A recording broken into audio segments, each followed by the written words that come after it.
Yan. Yan mga idol.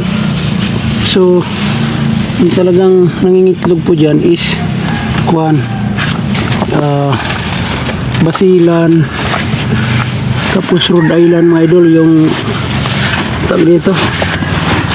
Yung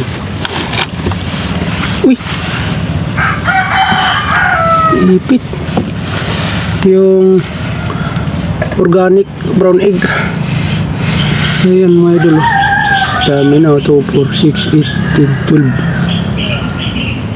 Sa kusina. Ayan mga idol, no. So, kunin natin ito mga idol. Yung bali dito mga idol, may kinuha tayo dyan na ano na unang itlog. Nilagay natin dito mga idol sa naglilimlim natin. Dalawa lang ngayon kasi may nag-request sa atin mga idol na kailangan nila ng kwan, yung balot. Kaya magbibilang tayo ng araw mga idol, 10 araw para makuha natin yung balot na sinasabi natin 10 days lang. At may nag-request nga sa atin kaya binagbigyan natin mga idol. So ito mga idol, kunin natin yung itlog. Bali ano to idol, 4 lang kunin natin.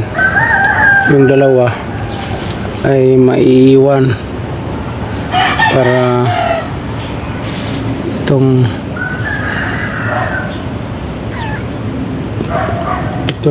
kwan hindi magtampo mga idol. So 4 lang mga idol ang kinuha natin. Yung dalawa ay naiiwan mga idol. Yan. So ito tayo ulit mga idol sa kabila. Sinasabi ko na 3 inahin ang naglilimlim dito.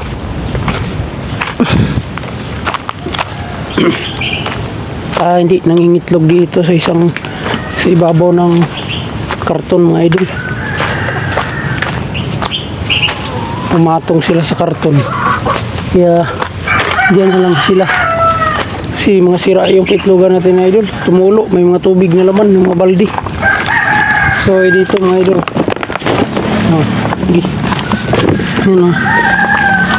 yan mga idol.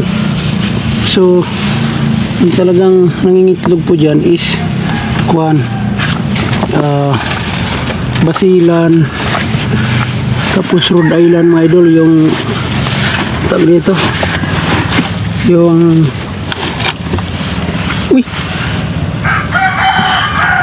ipit. Yung organic brown egg. Ayan mga idol. Dami na. 2, 4, 6, 8, 10, 12. Sa kusina mga idol. Ito mga idol, mga karton ito. Nakaimbak dito. May kutson pa. So dito sila pumatong sa karton. Tuloy nasira yung mga karton. So bawasan natin ito mga idol. Piliin natin yung medyo luma bago pa man limliman ito. So lilipat natin ito idol. Siprit-siprit sunod.